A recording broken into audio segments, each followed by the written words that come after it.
એક શુભ પ્રસંગની શરૂઆત પ્રાર્થનાથી થાય છે. પ્રાર્થના એ માત્ર શબ્દનું ઉચ્ચારણ નથી, પરંતુ આત્માના નિર્માણની અભિવ્યક્તિ છે. જેમ સૂર્યોદય અંધકારને દૂર ભગાવે છે, તેમ પ્રાર્થના આપણા મનમાંથી નિરાશા દૂર ભગાવે છે. તો ચાલો ઈશ્વરના નામનું સ્મરણ કરીએ. તો હું શાળાના દરેક વિદ્યાર્થીને વિનંતી કરીશ કે પ્રાર્થનાની શરૂઆત કરે. પ્રાર્થનાની સ્થિતિમાં તો પ્રાર્થનાના શબ્દો છે, ગુરુવર તેરે ચરણોं की. गुरुदेव के चरणों की, गुरुदेव के चरणों की, दर धूल जो मिल जाए, सच कहता हूँ मेरी, सच कहता हूँ मेरी, तकदीर बदल जाए, गुरुदेव के चरणों की, दर धूल जो मिल जाए, गुरुदेव के चरणों की.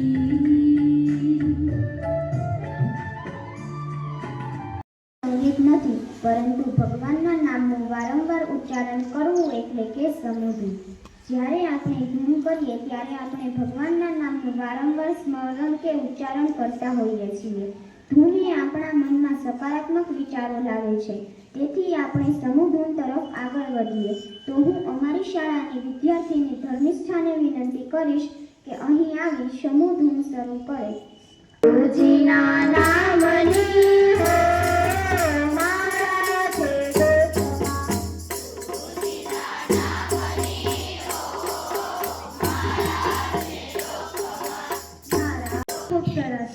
ગીતા એટલે શ્રી કૃષ્ણના મુખેથી બોલાયેલા કુરુક્ષેત્રના મેદાનમાં બોલાયેલા શબ્દો. શ્રીમદ ભગવદ્ ગીતામાં કુલ 700 શ્લોકોનો સમાવેશ થાય છે. તેમાંનો એક શ્લોક વિશે ધોરણ 6નો વિદ્યાર્થી જયદિત્ય શ્લોક રજૂ કરશે.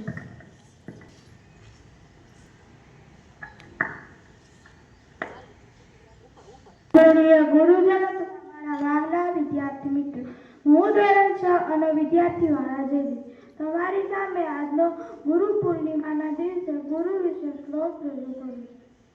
તદવિદ્ધિ પ્રાણિપાતેન પરિપ્રશ્ને સર્વૈયા ઉપદેશયન્તિ તે જ્ઞાનમ જ્ઞાની તત્વદર્શિન. અર્થ: ગુરુ પાસે જવું, સત્યને જાણકાર ગુરુના શરણે જઈને સાચું જ્ઞાન સમજવાનો પ્રયત્ન કરો. અહંકાર છોડી વિનમ્ર બનો અને સંપન્નપૂર્વક ગુરુની સેવા કરો. સુવિચાર એટલે જીવનમાં સકારાત્મક વિચાર લાવવાનું એક શક્તિશાળી સાધન. સુવિચાર જીવનમાં સાચી દિશા બતાવે છે અને જીવનમાં સાચી પ્રેરણા આપે છે. સુવિચાર શબ્દમાં જ બતાવે છે કે સુવિચાર એટલે કે સારા વિચાર. તેવો જ એક સુવિચાર ધોરણ 7ની વિદ્યાર્થીની નૂતન રજૂ કરશે. આદરણીય ગુરુજન, આ વિશ્વમાં જે કોઈ પણ વ્યક્તિ આપણને કંઈક શીખવે છે તે આપણા માટે ગુરુ છે. આ સુવિચારનો અર્થ એ છે કે આપણા જીવનમાં જે કોઈ પણ વ્યક્તિ નાનું કે મોટું, સારું કે ઉપયોગી જ્ઞાન આપે છે તે આપણા માટે ગુરુ સમાન છે. ગુરુ માત્ર શિક્ષક જ નહીં, પરંતુ વાર્તાનું નામ છે આત્મશ્રદ્ધાનો પ્રભાવ. એકલવ્ય એક નિષાદ રાજકુમાર ન હતો. તેને ધનુર્વિદ્યા શીખવા માંગતો હતો. તે ગુરુ દ્રોણાચાર્ય પાસે ગયો, પરંતુ રાજકુમાર ન હોવાના કારણે દ્રોણાચાર્યએ તેને શિષ્ય તરીકે સ્વીકારવાની ના પાડી. તે નિરાશ થયા વગર જંગલમાં ગયો અને કૌરવ અને પાંડવોના ગુરુ કોણ હતા? યશરાજ. સાચું, ગુરુ દ્રોણાચાર્ય. ગુરુ પૂર્ણિમાના બીજા કયા નામે ઓળખાય છે? યાત્રી. સાચું, વ્યાસ પૂર્ણિમા. ગુરુ પૂર્ણિમા કયા ગુજરાતી મહિનામાં આવે છે?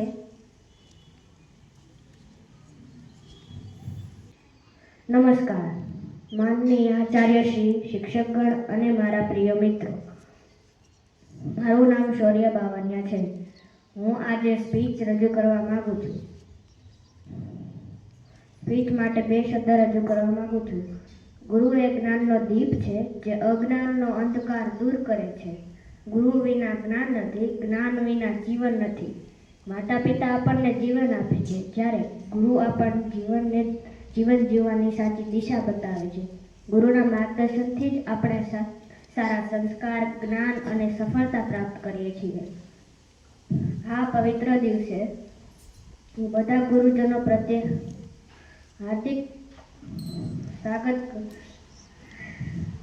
હૃદયપૂર્વક આભાર વ્યક્ત કરીશ અને આપણે ગુરુના બતાવેલા માર્ગ પર ચાલવાનો સંકલ્પ કરીશું. પવિત્ર અને મંગલમય દિવસે મને સ્ટેજ પર આવી ગુરુ વિશે 2 શબ્દ કહેવાનો મોકો મળ્યો, તેના બદલ હું બધા ગુરુજનોનો આભાર માનું છું. ગુરુઓના ચરણોમાં પ્રણામ કરતા શ્લોક યાદ આવે છે. ગુરુ બ્રહ્મા ગુરુ વિષ્ણુ ગુરુ દેવો મહેશ્વરા ગુરુ સાક્ષાત પરબ્રહ્મા તસ્મૈ શ્રી ગુરુદેવ નમઃ. આનો અર્થ એમ થાય છે કે ગુરુ બ્રહ્મા છે, ગુરુ જ વિષ્ણુ છે, ગુરુ જ શિવ છે, ગુરુ સાક્ષાત પરબ્રહ્મ પરમેશ્વર સ્વરૂપ છે. તેવા ગુરુના ચરણોમાં નમન છે. અષાઢ મહિનાની પૂનમ એટલે કે ગુરુ પૂર્ણિમા. ગુરુ શબ્દ એ 2 અક્ષરોનો બનેલો છે, ગુ અને રૂ. ગુનો અર્થ થાય છે અંધકાર અને રૂ એટલે કે પ્રકાશ. જે વ્યક્તિ આપને અજ્ઞાનના અંધકારમાંથી જ્ઞાનના પ્રકાશ તરફ લઈ જાય તેવા વ્યક્તિને ગુરુ કહેવાય છે. ગુરુ પૂર્ણિમાને બીજા વ્યાસ પૂર્ણિમા પણ નામે પણ ઓળખવામાં આવે છે. આ દિવસે મહર્ષિ વેદવ્યાસજીનો જન્મ થયો હતો. તેમણે 4 વેદોનું વિભાજન કર્યું, 18 પુરાણો અને મહાભારત જેવા મહાન ગ્રંથોની રચના કરી. તેથી તેઓ સમસ્ત માનવજાતના આદિગુરુ પણ કહેવામાં આવે છે. આપણી ભારતીય સનાતન સંસ્કૃતિમાં ગુરુનું સ્થાન ઈશ્વર કરતાં પણ ઊંચું માનવામાં આવ્યું છે. મહાન સંત કબીરદાસજીએ પણ કહ્યું છે, ગુરુ ગોવિંદ દો ખડે કાકે ગુરુ ગોવિંદ દો ખડે કાકે લાગો પાવ બલિહારી ગુરુ આપનો ગોવિંદ દિયો બતાવ. આનો અર્થ થાય છે કે જો ગુરુ અને ઈશ્વર બંને આપણી સામે ઊભા હોય તો સૌપ્રથમ ગુરુના ચરણ સ્પર્શ કરવા જોઈએ, કારણ કે ઈશ્વર સુધી પહોંચાડવાનો સાચો માર્ગ બતાવનાર જ ગુરુ હોય છે. આપણા ઇતિહાસ અને પૌરાણિક ગ્રંથો ગુરુ શિષ્યના અદ્ભુત સંબંધો ભરેલા છે, જેવા કે અર્જુન અને શ્રી કૃષ્ણ. મહાભારતના યુદ્ધ દરમિયાન જ્યારે અર્જુન મોહમાં પડી ગયો હતો, ત્યારે શ્રી કૃષ્ણએ તેને શ્રીમદ ભાગવદ્ ગીતાનું જ્ઞાન આપ્યું હતું.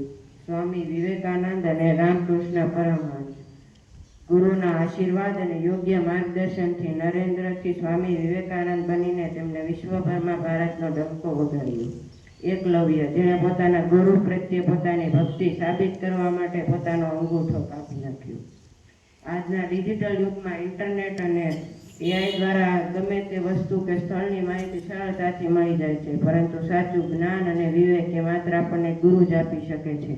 આપણી પ્રથમ ગુરુ આપણી માતા છે, જે આપણને જીવન જીવતા શીખવે છે. પિતા, જે આપણને સંઘર્ષો સામે લડતા શીખવે છે. આપણા શિક્ષકો, જે આપણને અક્ષર જ્ઞાન, શિસ્ત અને ભવિષ્યનું ઘડતર કરવાનો માર્ગ આપે છે. જીવનમાં મળતા તમામ અનુભવો અને માર્ગદર્શકો કોઈક ને કોઈ આપણા ગુરુ જ છે. આજના પવિત્ર દિવસે આપણે માત્ર ગુરુઓનું પૂજન નથી કરવાનું, પણ તેમને આપેલા જ્ઞાન, મૂલ્યો અને સંસ્કારોને જીવનમાં ઉતારવાના છે. તેમના બતાવેલ સત્ય, પ્રામાણિકતા અને સેવાના માર્ગ પર ચાલવાનું છે. આપણે મેળવેલ જ્ઞાનનો ઉપયોગ સમાજના કલ્યાણ માટે કરવો એ જ સાચી ગુરુ દક્ષિણા છે. અંતમાં હું એટલું જ કહીશ કે ગુરુ વગરનું જીવન એ સુકાઈ ગયેલ વૃક્ષ જેવું છે. જેના જીવનમાં સાચો ગુરુ નથી, તેનું જીવન દિશાહીન છે. આજે ગુરુ પૂર્ણિમાના શુભ દિવસે હું મારા જીવનના તમામ ગુરુઓના ચરણોમાં શીશ નમાવીને નમન કરું છું અને તેના આશીર્વાદની કામના કરું છું. સૌને ગુરુ પૂર્ણિમાની હાર્દિક શુભેચ્છા.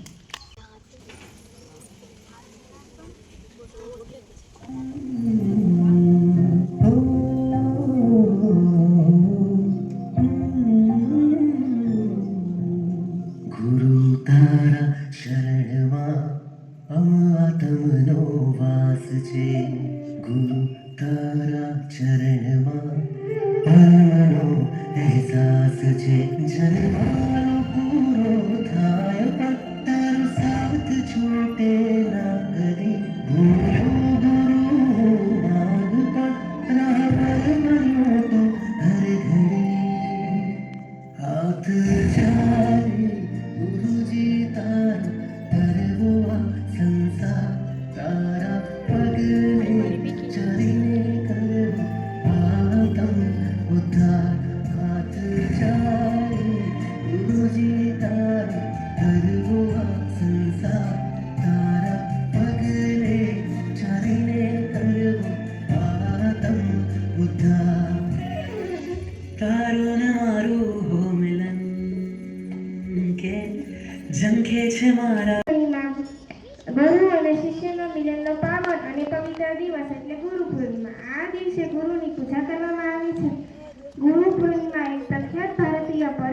ગુરુ પૂર્ણિમા અષાઢ મહિનાની પૂર્ણિમાના દિવસે આવે છે. મહાભારતના રચયિતા વેદવ્યાસનો જન્મદિવસ આ દિવસે હોવાથી તેમના સન્માન વેદ પૂર્ણિમા, વ્યાસ પૂર્ણિમા નામથી પણ ઓળખાય છે. આ પર્વ નિમિત્તે દરેક શિષ્ય પોતાના ગુરુને નમન કરી આશીર્વાદ મેળવતો હોય છે. અસ્તુ.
गुरु ब्रह्मा गुरुर्विष्णु गुरुदेवो महेश्वरः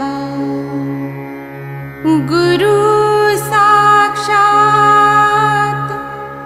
परब्रह्म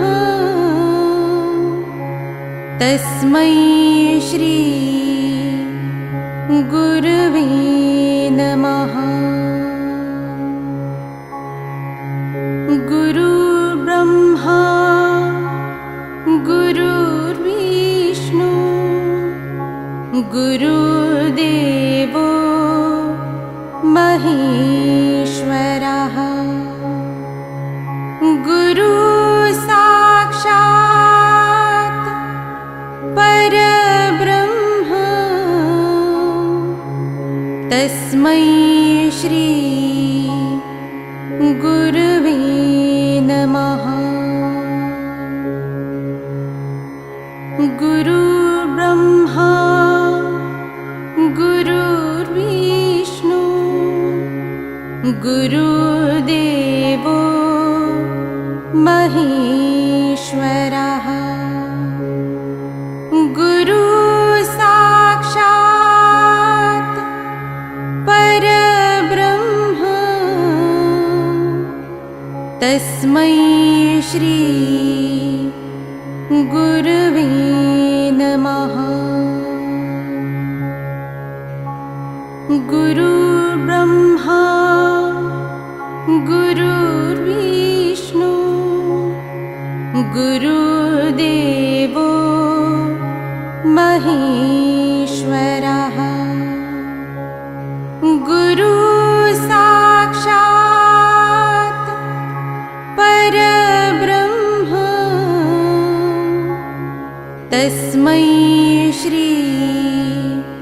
गुरवे नमः। गुरुर्ब्रह्मा गुरुर्विष्णु गुरुदेवो महेश्वरः। गुरु साक्षात् परब्रह्म तस्मै श्री गुरवे नमः। गुरुर्ब्रह्मा गुरुर्विष्णु गुरुदेवो महेश्वरः। गुरु साक्षात् परब्रह्म तस्मै श्री गुरवे नमः। गुरुर्ब्रह्मा गुरुर्विष्णु गुरुदेवो महेश्वरः। गुरु साक्षात् परब्रह्म तस्मै श्री गुरवे नमः। गुरुर्ब्रह्मा गुरुर्विष्णु गुरुदेवो महेश्वरः। गुरु साक्षात् परब्रह्म तस्मै श्री गुरवे नमः। गुरुर्ब्रह्मा गुरुर्विष्णु गुरुदेवो महेश्वरः। गुरु साक्षात् परब्रह्म तस्मै श्री गुरवे नमः। गुरुर्ब्रह्मा गुरुर्विष्णु गुरुदेवो महेश्वरः। गुरु साक्षात् परब्रह्म तस्मै श्री गुरवे नमः। गुरुर्ब्रह्मा गुरुर्विष्णु गुरुदेवो महेश्वरः। गुरु साक्षात् परब्रह्म तस्मै श्री गुरवे नमः। गुरुर्ब्रह्मा गुरुर्विष्णु गुरुदेवो महेश्वरः। गुरु साक्षात् परब्रह्म तस्मै श्री गुरवे नमः। गुरुर्ब्रह्मा गुरुर्विष्णु गुरुदेवो महेश्वरः।